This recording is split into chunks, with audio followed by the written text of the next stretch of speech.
안녕하세요. 암을 포함한 모든 질병 피가 답이다 이현철입니다.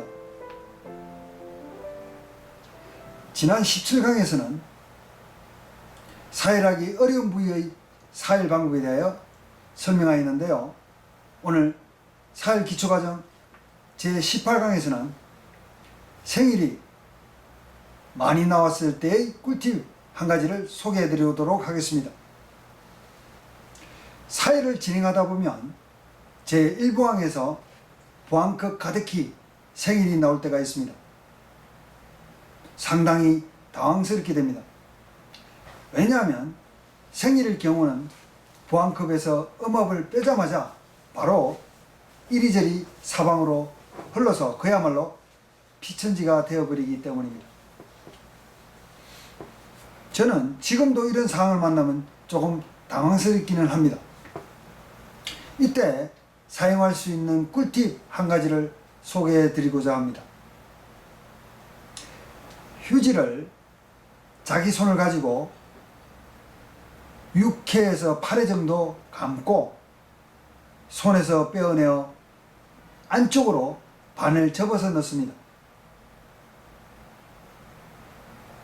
도넛처럼 비슷한 모양이 되며 이를 부항 꼭지 위로 넣어 부항급 테두리와 피 부분을 감싸면 됩니다.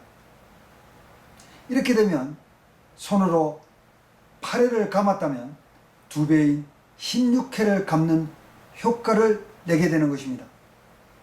즉 휴지도 절약하고 혈액을 흘러내리지도 않고 안전하게 닦아낼 수가 있게 되는 것입니다. 이때 요령이 조금 필요한데 2배의 휴지를 부항급에 되었다 하더라도 부항급을 급하게 열면 휴지가 생일을 흡수할 시간적 여유가 없어 바로 흘러내리거나 쏟아지게 됩니다. 휴지를 부항급 밑부분과 피부에 밀착시키고 부항급을 윗부분부터 살살 조금씩 열어가며 휴지가 충분히 혈액을 받아들일 수 있는 시간을 주어야 한다는 점입니다. 그것도 부족하면 다른 휴지도 밑에 추가로 대어주면 됩니다. 아니면 부항급 위쪽 부분은 혈액이 묻지 않은 부분이 있다면 부항급은 움직이지 말고 휴지만 빙글빙글 돌려서 나머지 생일을 제거해 주면 됩니다. 몇 번만 해보면 어렵지 않습니다. 3, 4부항에서 생일이 나와도 요령은 같습니다.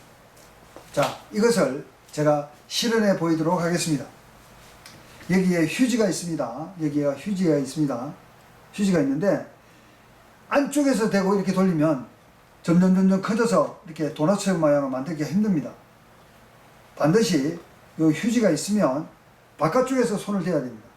그러면 손의 크기만큼 휴지가 따라 돌게 됩니다.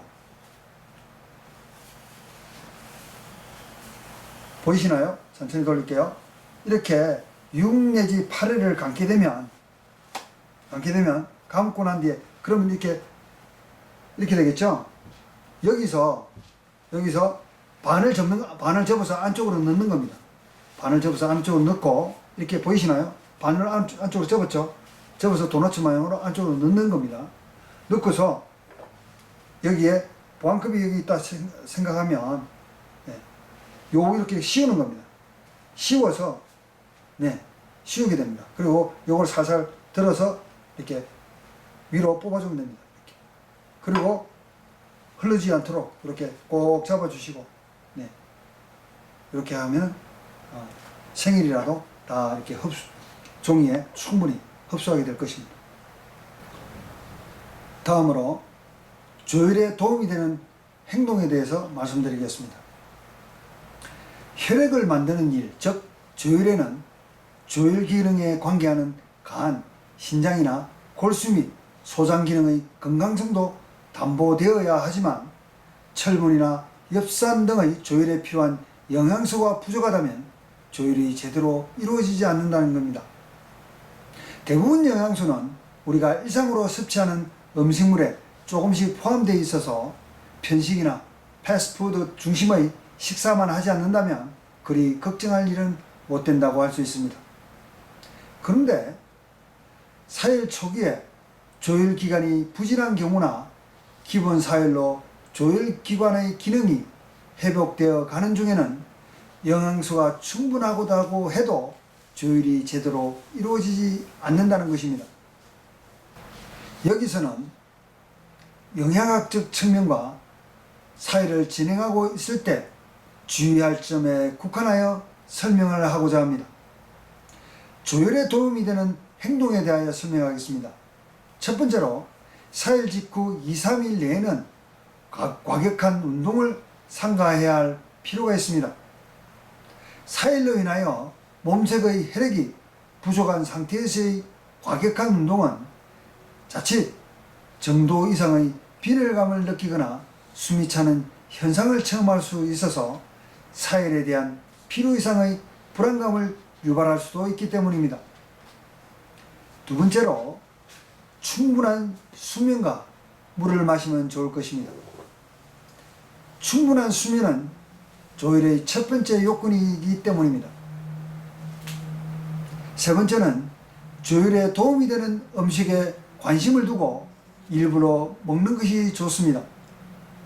무엇보다 철분은 시금치나 파슬리 등의 채소와 고기와 달걀 노른자 등에 많이 함유되어 있는 것으로 알려져 있고, 기타 엽산이나 비타민 등은 미역 등의 해산물이 좋다고 알려져 있습니다.